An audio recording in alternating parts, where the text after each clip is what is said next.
नमस्कार, मैं हूँ ऋषिकेश और आप सुन रहे हैं बोलती किताबें, जहाँ शब्द बोलते हैं, भावनाएं जीवंत होती हैं।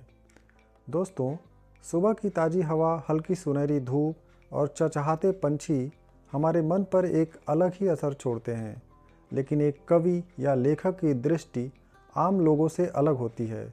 जहाँ हम सिर्फ सूरज की पहली किरण को ही देख पाते हैं, वहीं एक कवि उसमें एक नई कविता की प्रेरणा पा लेता है।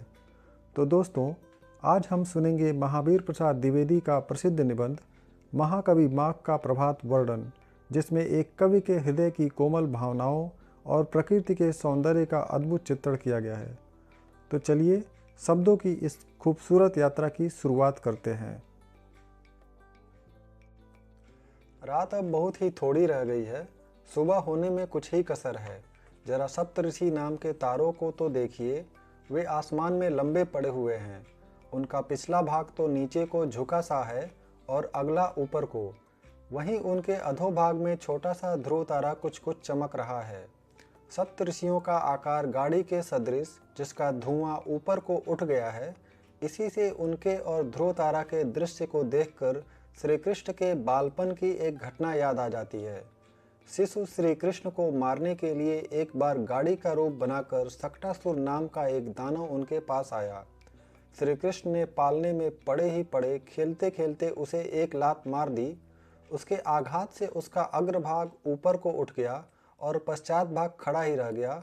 श्री कृष्ण उसके तले आ गए। वही दृश्य इस समय सप्तऋषियों की अवस्थिति का है। वे तो कुछ उठे हुए से लंबे पड़े हैं, छोटा सा ध्रुव तारा उनके नीचे चमक रहा है। पूर्व दिशा रूपिणी स्त्री की प्रभा इस समय बहुत ही भली मालूम होती है। वह हंस सी रही है। वह यह सोचती सी है कि इस चंद्रमा ने जब तक मेरा साथ दिया, जब तक यह मेरी संगति में रहा, तब तक उदित ही नहीं रहा, इसकी दीप्ति भी खूब बढ़ी। परंतु देखो, वही अब पश्चिम दिशा रूपिणी स्त्री की तरफ जाते ही हीन दीप्ति होकर पतित हो रहा है। इसी से पूर्व दिशा चंद्रमा को देख देख प्रभा के बहाने ईर्ष्या से मुस्कुराती रही है, परंतु चंद्रमा को उसके हंसी मजाक की कुछ भी परवाह नहीं। वह अपने ही रंग में मस्त मालूम होता है। अस्त समय होने के कारण उसका बिंब तो लाल है, पर किरणें उसकी पुराने कमल की नाल के कटे हुए टुकड़ों के समान सफ़ेद हैं। स्वयं सफ़ेद होकर भी बिंब की अरुणता के कारण वे कुछ कुछ लाल भी हैं। कुमकुम मिश्रित सफ़ेद चंदन के सदृश उन्हीं लालिमा मिली हुई सफ़ेद किरणों से चंद्रमा पश्चिम दिग्वधु का श्रृंगार सा कर रहा है। उसे प्रसन्न करने के लिए उसके मुख पर चंदन का लेप सा समा रहा है, परंतु पूर्व दिग्वधु के द्वारा किए गए उपहास की तरफ उसका ध्यान ही नहीं।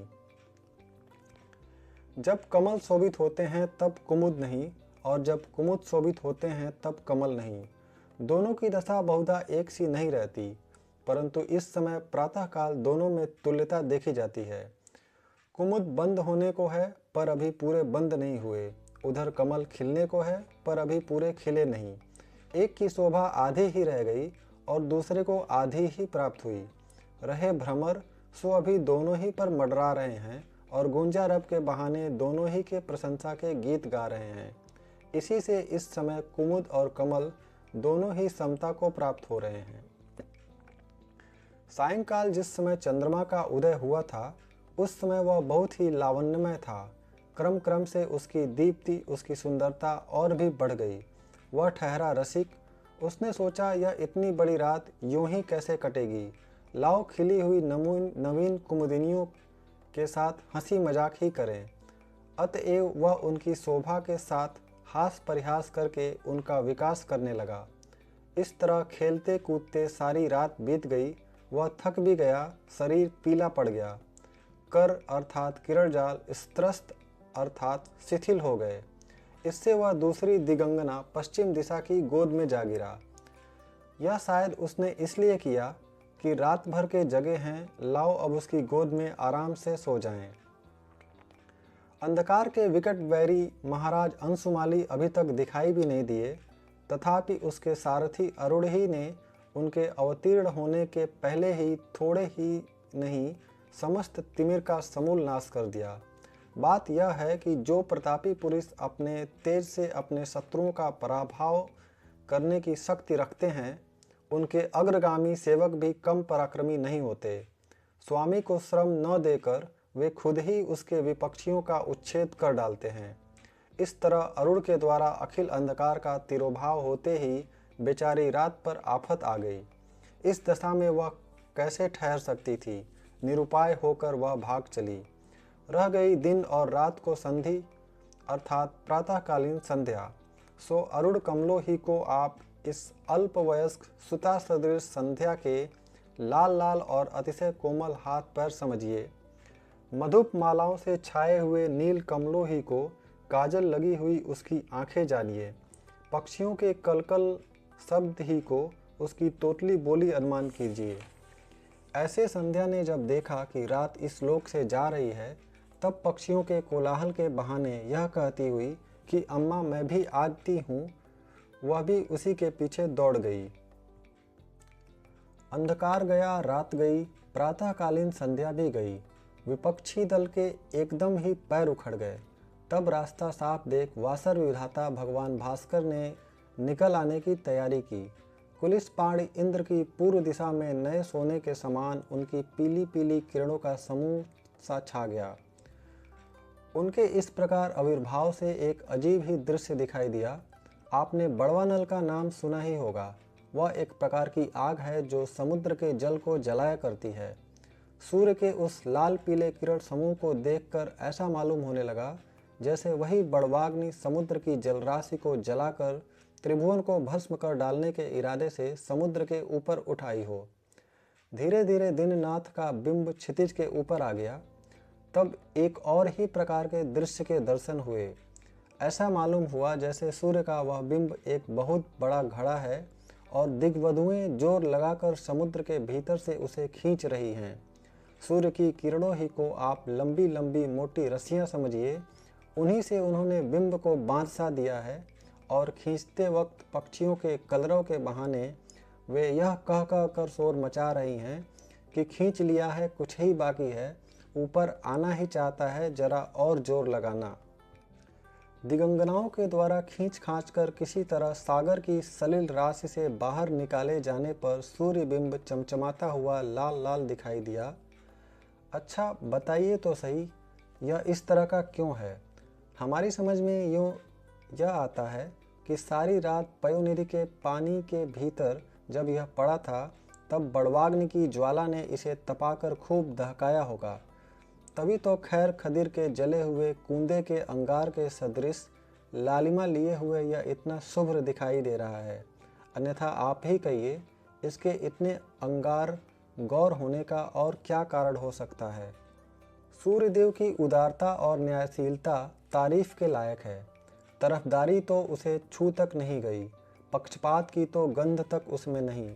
देखिए ना, उदय तो उसका उदयाचल पर हुआ, पर क्षण ही भर में उसने अपने नए किरण कलाप को उसी पर्वत के शिखर पर ही नहीं, प्रत्युत सभी पर्वतों के शिखरों पर फैलाकर उन सबकी शोभा बढ़ा दी।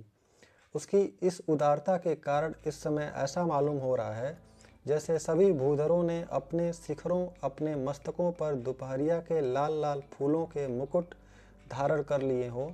सच है, उदारशील सज्जन अपने चारु चरितों से अपने ही उदय देश को नहीं, अन्य देशों को भी आप्यायित करते हैं। उदयाचल के शिखर रूप आंगन में बाल सूर्य को खेलते हुए धीरे धीरे रेंगते देख पद्मिनियों का बड़ा प्रमोद हुआ। सुंदर बालक को आंगन में जान उपाड़ चलते देख स्त्रियों का प्रसन्न होना स्वाभाविक ही है। अतएव उन्होंने अपने कमल मुख के विकास के बहाने हंस हंस कर उसे बड़े ही प्रेम से देखा। यह दृश्य देखकर माँ के सदृश अंतरिक्ष देवता का हृदय भर आया। वह पक्षियों के कलरव के मिस बोल उठी, आजा आजा, आ बेटा आ। फिर क्या था, बाल सूर्य बाल लीला दिखाता हुआ झट अपने मृदुल कर किरणें फैलाकर अंतरिक्ष की गोद में कूद गया। उदयाचल पर उदित होकर जरा ही देर में वह आकाश में आ गया। आकाश में सूर्य के दिखाई देते ही नदियों ने विलक्षण ही रूप धारण किया। दोनों तटों या कगारों के बीच से बहते हुए जल पर सूर्य की लाल लाल प्रातःकालीन धूप जो पड़ी, तो वह जल परिपक्ष मदिरा के रंग सदृश हो गया। अतएव ऐसा मालूम होने लगा जैसे सूर्य ने किरण बाड़ों से अंधकार रूपी हाथियों की घटा को सर्वत्र मार गिराया, उन्हीं के घावों से निकला हुआ रुधिर बहकर नदियों में आ गया हो और उसी के मिश्रण से उनका जल लाल हो गया हो। कहिए यह सोच कैसी है, बहुत दूर की तो नहीं। तारों का समुदाय देखने में बहुत भला मालूम होता है, यह सत्य है। यह भी सच है कि भले आदमियों को न कष्ट ही देना चाहिए और न उनको उनके स्थान से च्युत ही करना हटाना ही चाहिए, परंतु सूर्य का उदय अंधकार का नाश करने ही के लिए होता है और तारों की श्रीवृद्धि अंधकार ही की बदौलत है। इसी से लाचार होकर सूर्य को अंधकार के साथ ही तारों का भी विनाश करना पड़ा, उसे उनको भी जबरदस्ती निकाल बाहर करना पड़ा। बात यह है कि शत्रु की बदौलत ही जिन लोगों की संपत्ति और प्रभुता प्राप्त होती है, उनको भी मार भगाना पड़ता है। शत्रु के साथ ही उनका भी विनाश साधन करना ही पड़ता है, न करने से भय का कारण बना ही रहता है। राजनीति यही कहती है। सूर्योदय होते ही अंधकार भयभीत होकर भागा। भागकर वह कहीं गुहाओं के भीतर और कहीं घरों के कोनों और कोठरियों के भीतर जा छिपा, मगर वहां भी उसका गुजारा न हुआ। सूर्य यद्यपि बहुत दूर आकाश में था, तथापि उसके प्रबल तेज प्रताप ने छिपे हुए अंधकार को उन जगहों से भी निकाल बाहर किया। निकाला ही नहीं, अपितु उसका सर्वथा नाश भी कर दिया। बात यह है कि तेजस्वियों का कुछ स्वभाव ही ऐसा होता है कि एक निश्चित स्थान में रहकर भी वह अपने प्रताप की धाक से दूर स्थित शत्रुओं का भी सर्वनाश कर डालते हैं। सूर्य और चंद्रमा ये दोनों ही आकाश की दो आंखों के समान हैं। उनमें से सहस्त्र क्रीड़ात्मक मूर्तिधारी सूर्य ने ऊपर उठकर जब अशेष लोकों का अंधकार दूर कर दिया, तब वह खूब ही चमक उठा। उधर बेचारा चंद्रमा किरणहीन हो जाने से बहुत ही धूमिल हो गया।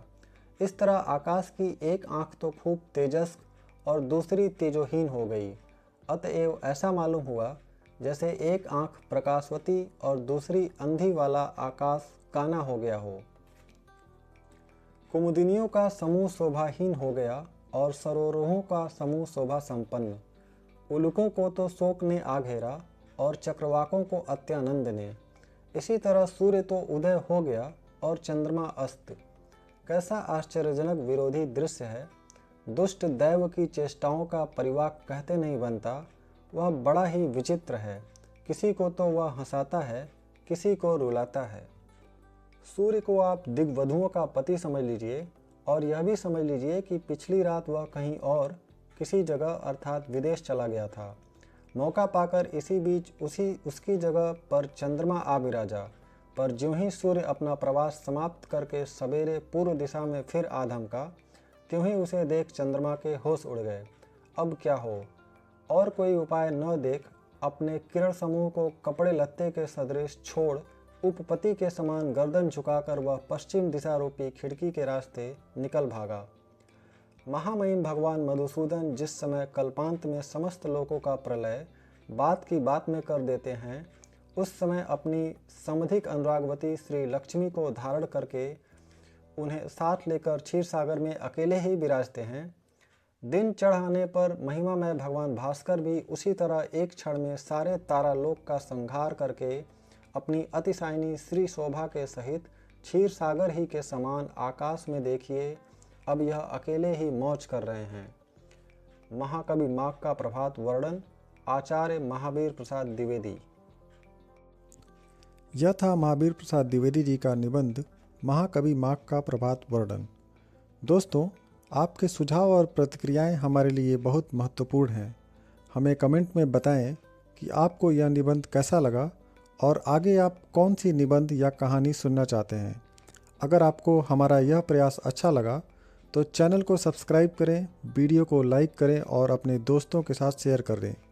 मिलते हैं अपनी अगली प्रस्तुति के साथ, तब तक के लिए नमस्कार।